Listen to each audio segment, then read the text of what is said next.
Assalamualaikum warahmatullahi taala wabarakatuh. Assalamualaikum wa Senegal ak doomi Senegal fépp fi ngeen manti nekk ci adina bi.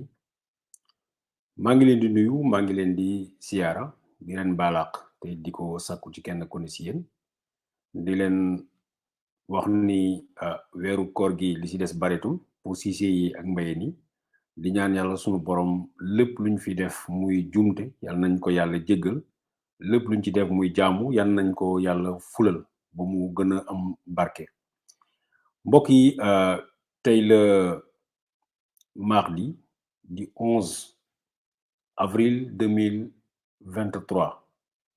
waxtu bi may wax ak yéen pratiquement 21h jot na ci Ndakaaru ak li ko wër. dama fas yéene waxtaan ak yéen tuuti ci li nga xam ne mooy situation réew mi parce que comme ni ngeen ko remarqué depuis quelque temps jot yombut tax na nit ñi dañuy nekk ci yitte yu bare tax na même jàkkaarloo bi ñu doon def ak yéen ci waxtaan ak yéen situation réew mi xaw nañ ko wàññi. li ko waral mooy dañu yaakaaroon Sénégal réewum de droit la moo tax dañ ñëwul sénégalais yi bu fekkee ne am na loo xam ne dafa lënt ci seen bopp ñu expliquer leen ñu xamal leen lan mooy enjeu yi ñu xamal leen lan la ci yoon wax ñu xamal leen lu mel ni buñ ko gisee woon feneen lan la indi comme musiba moo doon sunu moo taxoon ñu wàcc ñun ci espace public bi pour di def ay enquête ak ay révélation wax sénégalais yi comme ça bu ko defee ñuy jum duñu bari bu ko defee askan wi mën a mucc sénégalais yi mën a mucc waaye dafa fekk ni comme ni ma koy waxee saa su ne saa yu mbootaayu defkatu ñaawteef jëlee ab réew li ñuy njëkk a def mooy ger képp koo xam ne borom mi daraja nga borom mi baat nga bu ko defee doo wax ñi nga xam ne nag nanguwuñu ger dafa am fu ñu leen di téye bu ko defee lu ñu leen defloo rek ak lu ñu leen waxloo ñu wax ko lu ñu leen defloo ñu def ko lu ñu leen bàyyiloo ñu bàyyi nee na saa yu jamono yeggee foofu ñi nga xam ne ñoom bëgguñu ñu ger leen bëgguñu ñu noppiloo leen mbootaay waxkatu dëgg mbootaay ñi nga xam ne ay shahid lañu ñi nga xam ne dañoo jël seen àddina ne dinañu fexe lépp li nga xam ne dëgg la ñu di ko wax ak lu mu leen mën a coûter ñooñu bu boobaa seen place ñaar la benn mooy ñu dem ci kaso yi ñaar wa ilaa ñu génn réew moomu saa su ne wax naa leen loolu lorsqu'une association de malfaiteurs prend possession d'un État la première chose qu'elle fait c'est de compromettre tous les notables. En dehors de la compromission, ce qu'ils font, lorsque les notables veulent échapper à cela, il ne leur reste que la prison ou l'exode. Ma bamtu ko ci français. tax na gis ngeen ni waxtu wi ñu toll ku leen ne ragalul Sénégal li fi xew c'est que xamul lan moo xew ku leen ne Sénégal dara du fi am dara du yëngu bu leen tiit bu leen ragal c'est que dafa xamul fitna nat leen ñëwee parce que tey réewum Sénégal dugg na à fond ci loo xam ne mooy problème mooy fitna mooy histoire parce que waxtu wii ma toll nii di wax ak yéen lu ëpp juróomi téeméer 500 personnes ñu ngi ci ay situation bu ñu nekkulee prison ñu ngi daw làqu parce que ñu ngi leen di wër pour ñu tëj leen situation yu mel noonu indi na ay jëya indi na ay problème ci yeneen réew moo tax bi ñu ko gisoon mënoon ñëw suñu réew ñu jëloon suñu responsabilité artu alerté wax leen moytu leen on n'est pas sur la bonne voie mais apparemment soo ko xoolee daf mel ni li ñu doon wax li ñu doon artuloo Sénégalais gisuñu ko ba fu mu nekk nii bu fekkee ne amu fi kër soriwul tax na gis ngeen li nga xam ne moo doon procès bi ñu wax procès Mame Mbaye Niang ak Ousmane Sonko bi ñu ko defee bi ñu ko tuddee ba tey ndax simplement Ousmane Sonko nee na Mame Mbaye Niang am na rapport bu la épinglé mu ne amul rapport bu ma épinglé tax na ay nit gaañu nañ ci, ay commerce yàqu nañ ci, ay bakkan des nañ ci, Sénégal perte na ci lu ci bari ba finalement ñu ne def nañu procès boo xam ne Ousmane Sonko condamné nañ ko ne ko 2 mois de prison avec sursis boole ko ci ne ko 200 millions yi nga xam ne da nga koy ndàmpaay Mame Mbaye Niang parce que Mame Mbaye Niang moom ndàmpaayam 200 millions la pour ne dañoo yàq deram bokk na ci ndàmpaay yoo xam ne ñoo gën a rëy ci histoire diffamation ci Sénégal am na si ñoo xam ne sax dañu naan le franc symbolique nañu reconnaître ni diw mooma tooñ wax ji jeex fa Mame Mbaye Niang condamné nañu Ousmane Sonko ne ko mu fay ko 200 millions Mame Mbaye Niang wax na ko Sénégal ñëpp dégg nañ ko nee na loolu dafa tuuti li mu bëgg mooy plus li nga xam ne ci biir dossier yi ñu doon toppee Ousmane Sonko dugal nañ ci injure dugal nañ ci faux et usage de faux juge bi nga xam ne mooy Keita dàq na loolu mais ni nañu procureur kontaanul Mame Mbaye Niang ne nañ kontaan nañu il faut que ñu indiwaat procès boobu tegaat ko ci taabal bi te ñëpp xam nañu ku ànd ak Ousmane Sonko ak ku àndut ak Ousmane Sonko ku ànd ak Macky Sall ak ku bañ Macky Sall xam nañu ni président Macky Sall si boppam mu ni am na ñoo xam ne seen dossier mënuñu ko juger noonu président de la République mooy xool loo xam ne buñ ko naree atte dafay indi trouble à l'ordre public waaye bii weesu na trouble à l'ordre public ak trouble yu gën a grave ordre public lay indi boobaa dafa ne man président puisque ministre de la justice si mën a dépendre mun naa ko ne mu arrêté yëf yi Mame Mbaye Niang bu fekkee ni li mu bëgg mooy ñu setal daram comme moom ci boppam wax na ko nee na justice setal na daram kon Mame Mbaye Niang lan lay utiwaat li muy utiwaat mooy c'est tout simple nee na leen li ñu bëgg mooy ki nga xam ne mooy Ousmane Sonko ñu daan ko daan yu gën a metti parce que l'objectif c'est quoi c'est que comme Karim Wade comme Khalifa Sall bëgguñu Ousmane Sonko mu bokk ci élection présidentielle bi ñu jëm tax na même bu noppi woon ŋànguloon waxuloon dinañu trouver benn moyen bu ñu jéem a imposer loola loolu mooy dëgg tax na gis ngeen procès bi nga xam ne nee na dañ koy def gis ngeen lu mu coûteel Sénégal gis ngeen lu mu tardeel Sénégal gis ngeen lu mu yàqal Sénégal ak li mu yàq ci li nga xam ne mooy cohésion sociale ak ni mu yëngale li nga xam ne mooy Sénégal mais nee nañu malgré ça nee nañu bëgguñu loolu rek dañu bëgg ñu delluwaat encore ci li nga xam ne mooy procès ñi nga xam ne tàmm nañu dem tribunal gis nañu ni la plupart du temps décision de justice bu génnee boo defee appel balaa ñu lay choisiral datu appel di nga toog ay weer yu bare am na ñoo xam ne sax ay at seen dossier d'appel kenn wootewu kenn woowu ko ba tey tax na benn parenthèse bu ndaw moo wax leen ni waa Boffa Bayotte biñ leen condamné woon daaw lu woon je pense 6 mois de juin ba tey ñu ngi xaar appel introduire nañu appel ba ñii ñi naan sax information yu bees yoo xam ne am nañu ko tey ñu ngi xalaat ni mois de mai lañ leen war a defal appel donc presque 1 an toog nañ ko mais gis ngeen li nga xam ne moo jëmee ci kaawu Ousmane Sonko Mame Mbaye Niang tey xamal nañu ni décidé nañu le 16 la ñuy def appel le 16 mooy altine bii di ñëw la Ousmane Sonko ak Mame Mbaye Niang war a taxawaat parce que simplement bi yëf yi jeexee sénégalais nee nañu alhamdulilah yàlla na léegi ñun nooy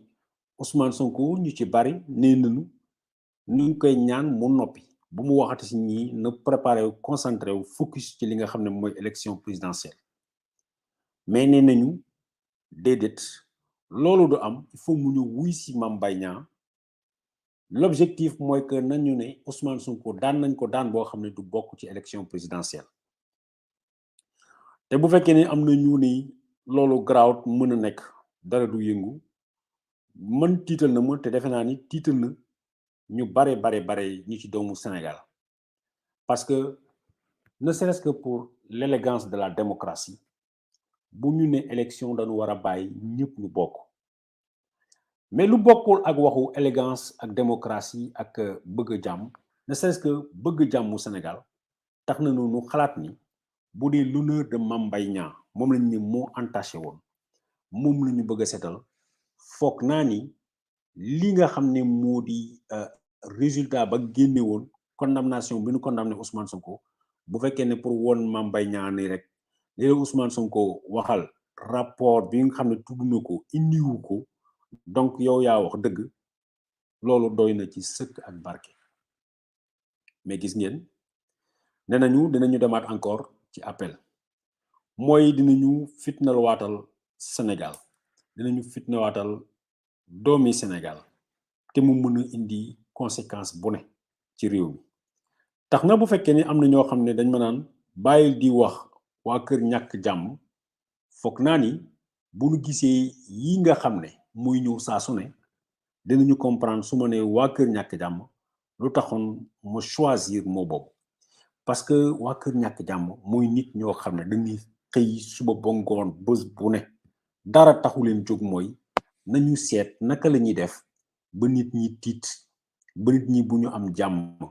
ba nit ñi fu ñu toog seen fit yi di dem donc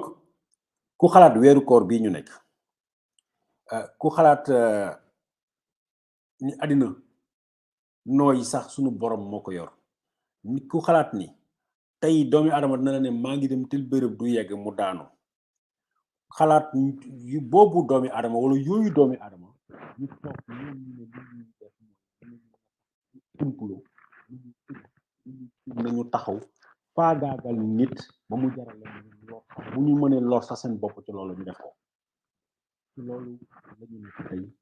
ci Sénégal tax na li yëpp su mënee nekk parce que daf may fàttali man li nga xam ne fekkoon naa ko la déséquisation bokk na su may morom journaliste yoo xam ne fekkoo nañ ci lu bari Abdoulaye Wade utiliser moyens yu bari ñu lor si Idrissa Seck lor si ay mbokkam lor si ay xaritam ñu ci bari ñu yàq ci seen carrière mais ci mujjantal gën ñu def Idrissa Seck moo dem seeti ki nga xam ne mooy Abdoulaye Wade keroog midi pang lu jóg mu dem seeti Abdoulaye Wade ñu waxtaan ñi nga xam ne yàqule nañ ci ñi nga xam ne seen kër yàqu na ci ñi nga xam ne seen liggéey yàqu nañ ci yàqule nañu ba faw kenn dampu leen Idrissa dellu na seeti baay ba ñu daal di ànd ci élection présidentielle bu 2007 lu tax may indi leen souvenir boobu dafa fekk keroog man ak Alassane Samba Diop bu nekk ITV man maa ko woowoon ñu ànd ak colonel Malick Cissé dem si yàlla na ko yàlla xare ajana yàlla na yàlla leeral bàmmeelam moo ma woo ne ma dama bëgg nga nekk le témoin de l'histoire dama bëgg nga doon seede pour suba lijjanti naa diggante Abdoulaye Wade diggante Idrissa Seck ak baayam Abdoulaye Wade tey jii à midi dina yóbbu Idrissa Seck palais mu dem gisee ak Abdoulaye Wade man Alassane Samba Diop ñoo toogoon keroog ci saalu Al Amin Abdoul Aziz Sy Al Amin immeuble Maginot ca Dakar ca këram ga ñu waxtaan ak moom mu ni ñu dans quelques minutes maa ngi nii damay génn palais laa jëm Idrissa laa yóbbu ngeen gis ni nu mu metti en un moment ay mag jug nu wax en un moment intérêt supérieur de la nation jàmm réew mi tax na nit ñooñu taxaw nañu tey d'accord ne nañu teg li nga xam ne fitna la ndax fitna xajul ci kenn ñu dem ci jàmm Idrissa dem na keroog ca baay ba mu recevoir ko ca midi Idrissa Seck boobu it fan yi turam génn na ci lu bari sénégalais yi am na ñu leen ni Idrissa demoon na seeti ki nga xam ne mooy Ousmane Sonko ñii ne nañu dëgg la ñii ne nañu du dëgg mais li ma leen mën a confirmer mooy dëgg la Idrissa dem na ci guddi kër Ousmane Sonko ba keroog bu mu fay jógee gannaaw bi nu jullee fajar la fa jóge lu ñu waxtaane nag kenn pour le moment bu Idrissa génnul wax ko Ousmane Sonko génnul wax ko pour le moment as néew bi ñu ci xam du ñu toog en tout cas me concernant pour ñu koy wax sénégalais yi parce que li Idrissa wax li ko taxul a jóg bu dee lu sincère la ci moom jàmmi Sénégal moo ci ne avant Idrissa mag ñu bari ñu ngi jóg sol seen daal di waxtaan pexe ba ñii nga xam ne ñoo bëgg a jàmbaarloo ñoo ne sénégalais yi dénk leen ma seen bopp dénk leen ma seen réew ñu yóbbu ko ñooñu duñu doon ñi nga xam ne ñooy tax ñu taal suñu réew mi balaa Idrissa ñu bari def na mais dafa am loo xam ne war naa ko mën a signaler ci biir yëpp ñuy wolof dafa ne ñuy raas xaw ma ak ñuy gàmmu ñooy ànd mais bokkul parce que bu fekkee ne am na nit ñoo xam ne ci biir business bi ci biir jéem a dox jàmm ji comme ni ñu koy waxee seen objectif mooy sauver Sénégal am na si ñu ci bari ñoo xam ne seen propre carte la ñuy jouer parce que ñoom déggoo nañu waxtaanu nañu gisee nañu ak ay nit ñoom seen objectif mooy dans la journée dañu ànd ak ngeen baal ma bu fekkee ne am na problème micro parce que am na ñu may signaler ni problème micro am na dans la journée micro sama micro foog naa ni baax na dans la journée am na ñu naan ñoom ak Ousmane Sonko ñoo ànd mais bu guddee ñoom leneen la ñuy dox ñoom dañuy wax clairement ni ki ñoom dañuy wax clairement ni ki ñoom lu ñu gëm mooy Ousmane Sonko du dem ci élection présidentielle ngeen déglu ma bu baax li ma wax dama ne bu fekkee ni am na ñu ci bare ñoo xam ne lu ñuy wax c'est sincère ci ñoom li ñu bëgg mooy muccal Sénégal ci fitna bi nga xam ne ñu ngi dem ñu ci bare surtout ñi nga xam ne ñu ngi wone ni tey dañoo ànd ak Ousmane Sonko seen discours ci suuf mooy Ousmane Sonko président Macky Sall dafay dem élection présidentielle ñoom mënuñu ci dara danañu entériner loolu mais lu ñu mënut a supporter mooy préparer nit ñi nañu nangu ni Ousmane Sonko du dem ci élection présidentielle loolu mooy seen objectif ñooñu nag ñoo gën a compliqué ñoo gën a bari ñoo gën a tax nit ñi mën a bàyyi xel ci ñooña parce que mooy ñi nga xam ne dañuy ànd ak yow bëccëg mais guddi gi li ñuy liggéey yëpp mooy naka dañuy def pour nu suul la Sénégal foofu la tollu tey tax na bu ngeen xoolee sax Ousmane Sonko keneen ku mu doon moom peut-être boo nekkee ci situation bu mel nii day taxaw sa wet boo jëlee grenade mu jëlaale grenade ak yow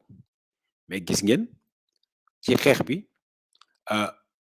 bëri néew na ñi nga xam ne dinañu taxaw jëlaale grenade ak moom jëlaale liif ak moom mais ni mu mën ci demee objectif bi nekkul pour sénégalais yi ñu jàmbaarloo objectif yi nekkul pour sénégalais yi ñu génn ci mbedd bi di xeex déedéet objectif bi mooy pour sénégalais yi ñu dund ensemble ci jàmm lépp loo xam ne daf ñuy féewale ñu bañ ko lépp loo xam ne dafay indi fitna ñu bañ ko parce que tey ku la ko wax ak ku la ko waxut kanam yëpp kanam boo gis boo ci gis lee tiitaange yaa ngi ci gis njàqare kanam yëpp koo gis mu ne la tout va bien muy kontaan di reetaan sénégalais ci jamono ji kooku dina daf may yéem même ñi nga xam ne ñooy xambataal yi même waa kër ñàkk jàmm ñi nga xam ne fitna bi la ñu bëgg a dundee ñooñu seen bopp ils sont inquiets parce que tout simplement am na benn projet politique boo xam ne muy menacer seen bos or mën nañu def leneen mën nañu jaar fu bëri ba fitna bii nga xam ne tey Sénégal mu ngi koy dund duñ ko xam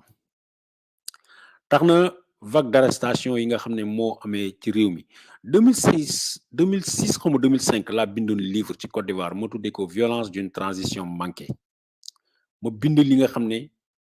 moom la Houphouët-Boigny bàyyi comme héritage ak naka la naree taal Côte d'Ivoire Dakar fii laa présenté livre bi en 2006 ati di dem lépp li nga xam ne expliqué woon naa ko ci livre boobu bon am na ñeneen ñoo xam ne xamee nañu livre yi sous le nom de Côte d'Ivoire le règne des charognards mais lépp lu ma ci expliqué tristement moom laa nekk tey di gis Sénégal parce que lan la woon mooy ay nit ñu taxaw ñu ne Alassane Ouattara du fi mës a nekk président mu jaral leen ñu créer benn concept ñu utiliser justice Yaoundé Paul Yaoundé le constitutionnaliste avant Paul Yaoundé Thiakoné moom la Guy Robert njëkk a utiliser mu xëy fexe ne Alassane Ouattara la ñuy écarter Sénégal tey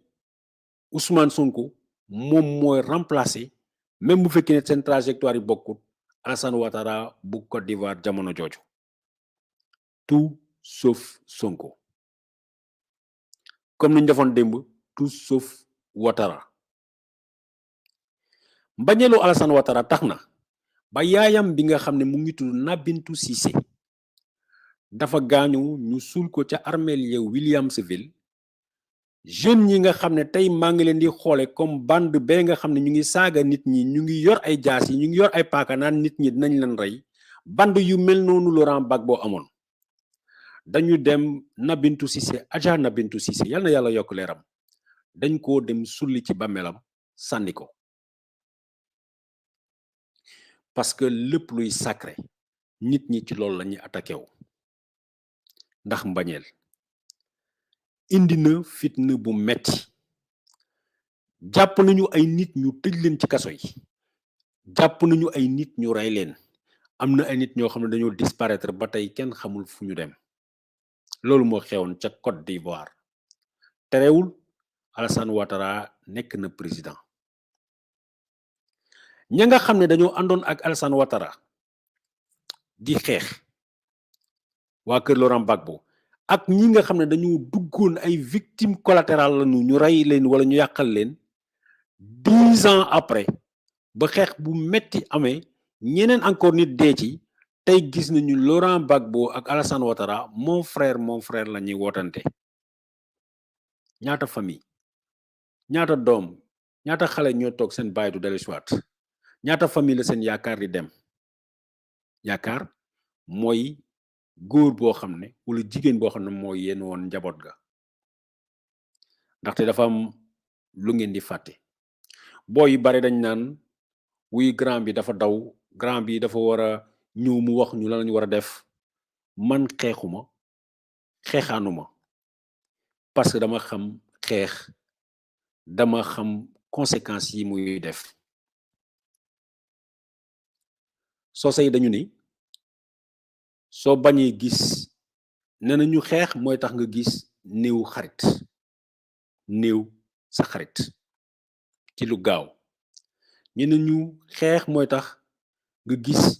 xam nga d'ordinaire bu ñu nit dee dañuy xalaat ne ku feebar dafay jeex ba dee mais nga gis pata bu dee xeex a koy indi xeex en temps normal baay doom muy suul baay mais ci fitna bu ñëwee baay muy suul doom xool leen ko ci mars 2021 ba tey wala bi nga xam ne Abdoulaye Wade na day def 3e mandat xool leen ay baay rek suuli ay doom le monde à l'envers rien n'est normal dans ce qui se passe dans ce pays dans un pays normal dañu waroon a laaj Mame Mbaye Niang Prodac milliards yi nga xam ne nit ñi amoon nañ ci ngandi yaakaar depuis Itato ba CFA ba nga xam ne Ourossogui et consort fépp fi ñu newoon dañ fay def dàkk ba nit ñi yaakaar tey seen yaakaar tas dañu war a lijjanti fan la milliards yi nekkoon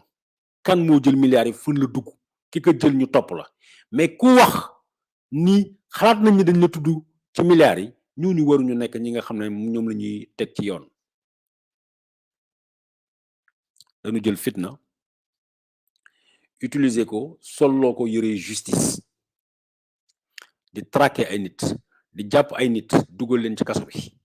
fitnaal ay nit yàqal ay nit seen liggéey sama xel dafay dem ci colonel Mbodj nga xam ne dafa nekkoon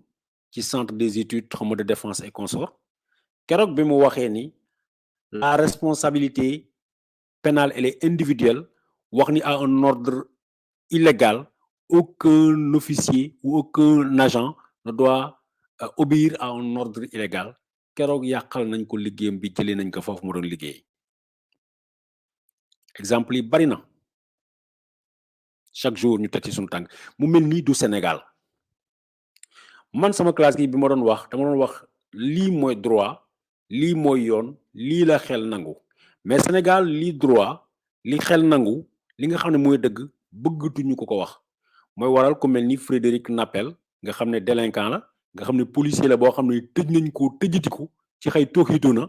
ma wax ko mu ni daf ma porter plainte à tout instant war naa dem wuy ji dikk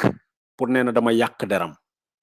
alors que moom defkat la ba ñëpp xam ne defkat la moo waral Frédéric Nappel dafa porter plainte contre ki nga xam ne mooy Ousmane Sonko boole ma ci man mu ndaw mi da daf may porter wala plainte Sénégal foofu la toll mais toujours comme ni ma leen ko waxee dama koy ramener ak li nga xam ne moo xew ca Côte d'Ivoire ki nga xam ne d'abord mooy Guèye Robert ñoom Ibrahima Koulibaly ñoom Zaga Zaga ñoom Théo Fauzier ñoom Sansang Kambiré ñoom ñoo def seen coup d'état ñu dem ñu fekk ko ca dëkkam ca Guécésso fekk moom depuis 1997 dafa jël retraite mu ñibbi ñooñu ñoo def seen coup d'état 1999 décembre 24 décembre 99 ñu dem jëlee ko ci dëkkam département de Guécésso bi dëkk bi Biancouma la tudd ñu jël ko teg ko ci pouvoir ba gars yi bu ñu ko bëggee isolé dañ ko ne moytul ma ñii parce que boo yi ils sont dangereux ñoom ñoo la teg ci pouvoir bi mais dinañ la fi jëlee ci la Guèye Robert jël ki nga xam ne mooy Bokka Yapi yal na ko yàlla rëbb fu mu mën a nekk moom ak ñi mu àndal ñu jàpp ci soldats yi nga xam ne ñoo doon ànd ñoom Sansang Kambiré et consort ñoom ñi nga xam ne ñoo fi teg Guèye Robert ñu bëgg leen faagaagal ñii ñu jàpp yóbbu leen camp bi ñu tuddee Akuedo torturer leen ñii dee nañ fa ñii deewuñu fa ñi di leen dóor matin midi soir ñeneen ñi nga xam ne seeni xarit lañu bi ñu déggee loolu ñu daal di daw bañ ñu téye leen ñu daw retiré wu dem toogi Burkina ki nga xam ne mooy Ibrahima Koulibaly malgré que dañ ko yóbbu comme attaché militaire ca Canada mu déserté mu ñu fekk leen ñu formé li nga xam ne mooy les forces nouvelles de Côte d'Ivoire noonu la amee ñooñu ak ñeneen ñi nga xam ne bi Laurent Gbagbo jëlee pouvoir bi la même chasse aux sorcières jàpp ñiy tëj jàpp ñii di leen wër tant que Laurent Gbagbo mu ngi ci pouvoir bi ñooñu mënuñu am jàmm mënuñu dellu ci Côte d'Ivoire te ñoom ñu xam ne seen réew la mënuñu ko bàyyi dara mënul tax ñu daw ñu ne kon il faut que ñu organiser wu ñu ñëw jàkkaarloo ak ki nga xam ne mooy Laurent Gbagbo moo indi conséquences ak tragédie yëpp l'histoire doit nous servir de leçon les drames de nos voisins xew-xew yi am suñu mbokk yi suñu dëkkandoo yi daf ñu war a servir de sorte que ñun ñu jàngee ci loo xam ne dinañ ci mucc tey dégg nañu keroog procureur général bi mu waxee xaw ma ñaata nit am na ñu jàpp ci kii bu bees bi dossier bu bees bi ñu tuddee xaw ma complot xaw ma commando de Pastef nee nañ am na ñu jàpp mais am na ñoo xam ne ñu ngi leen di rechercher ñooñu ñu ngi leen di rechercher pour jàpp leen dugal leen ci kaso bi ñu tuddee woon commando xaw ma force beneen force bi force spéciale am na ñu jàpp am na ñoo xam ne ñu ngi leen di wër gisuñu leen te tant que situation bi mu ngi continuer ñooñu fu ñu leen jàpp dañ leen war a dugal ci kaso bi pour ñu mën a arrêter loolu lan la ñu war a mën a def ñaar la il faut impérativement que ñu wax il faut impérativement que ñu waxtaan. Il faut impérativement ñi war a wax jóg wax. Il faut impérativement ñu comprendre le président Macky Sall ni il a un grand destin. Il a accompli de grandes choses. Am na yu rëy yu mu defal Sénégal mais am na yu bëri yoo xam ne yàq na ko Sénégal. Bu fekkee ne nit mënul fayul boppam bu fekkee nit mënul ne diw dóor na ma naa jóg attaqué ji c'est que dafa yaakaar justice mais bu justice yàqoo rek lépp yàqu. Donc ñu rappelé waat encore à la raison. Il faut que chasse aux sorcières yi mu dakk. Il faut que président Macky Sall mu libérer jeunes yi nga xam ne ñëpp ñi nga xam ne jàpp nañ leen te jàppewuñu leen dara lu dul affaire politique bi. Sama xel dafay dem ci Badiane Nadine. Sama xel dafay dem ci Cheikh Oumar Diagne. Sama xel dafay dem ci Karim Xurum Xaq. Bëri nañu. Kaba mi nga xam ne xaw ma ko personnellement mais témoignage yi ma am ci moom dafa doy waar ci li nga xam ne ci mbaax ci nekk au service de son peuple tey ñu mettre la entre 4 murs. Hannibal Djim sama frère Pape Ndiaye maintien wu Pape Ndiaye ci prison lan la mën a indil lan la mën a servir de leçon lan la mën a indil gouvernement bi lan la mën a gàññaloo président Macky Sall ak gouvernement lii il faut que mu dakk il faut que ñu arrêter lii ñu def réconciliation nationale nit ñi ñu toogaat ñu waxtaan.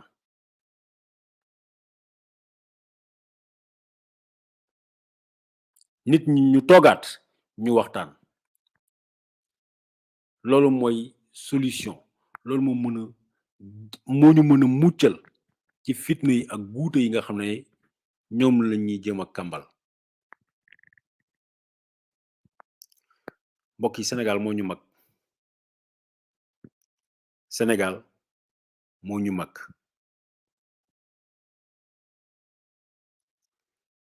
ñun ay passagers yu ndaw lañu ci Sénégal ay jamono ci kanam bu nit ñi toogoon ñu doon fàttali li nga xam ne moo xew ci jamono naan non yéen xanaa da ngeen di léeb moo tax il est temps li yëpp mu arrêté président Macky Sall moo mën a mettre un terme à ça ñi nga xam ne ñoo ànd ak moom ku mel ni Idrissa Seck dund nga lu mel ni qui mieux placé que Idrissa Seck pour wax ne lii nañ ko dàqal Khalifa Sall PDS xam nañu lii pourquoi même bu fekkee dañuy taxaw ñu ngi combattre loolu peut-être kaw Khalifa Sall sax beneen débat la mais kaw PDS mu gën a yéemi ci yëf yi wax naa ko waxati naa ko ci ay jamono wax leen position Abdoulaye Wade wax leen position PDS ñu bëri nañu Babacar Touré dafa noppi mais su ma noppiwulee lu may def damay li booy di wax damay répété waat rek la ma war na wax parce que bi ma commencé wax ba tey amul lenn loo xam ne àddina dina dox ñu ñëw ñu wax ma ni lii yaa ko waxoon te du dëkk du mës a am incha allah mën naa juum mais du ma inventé du ma tuumaal nit mais tey jii dañu toll foo xam ne dëkk bi ci boppam moo soxla dal dëkk bi ci boppam moo sonn ci fitna donc il va falloir qu'on s'arrête information bi ñu génnee xawma nag c'est officiel ou c'est pas officiel en tout cas ay canaux yu ma wóolu ñoo wax appel bi dañ ko programmer le 16 xawma le 17 bii ñu jëm mais loolu la baaxut parce que fitna rek lay yokk ci réew mi ki nga xam ne nag mooy Idrissa Seck seeti waam bi kër mag Ousmane Sonko jàppale ni lu wér la dox na seeti Ousmane Sonko waxtaan ak rakkam wax ko lu bari am na yum ko ñaan nag am na yum ko defloo mais ñoom ñaar kenn ku ne magum jëmm nga wala boog magum xel nga bu bés ba jotee ñoom dinañ jàkkaarloo ak Sénégal waxtaan mais li ma leen mën a confirmer rek mooy loolu ma di leen ñaanal jàmm di ko ñaanal sama bopp di ñaan sunu borom mu teg malaanu sutura ci Sénégal te xamal leen ni quelle que soit la difficulté quelle que soit la dureté bu nu am lenn lu ñuy jiital lu dul Sénégal parce que jàmmu Sénégal mooy ñun ñëpp sunu jàmm jërëjëf mbokk yi maa ngi leen di jox dig daje beneen yoon incha allah.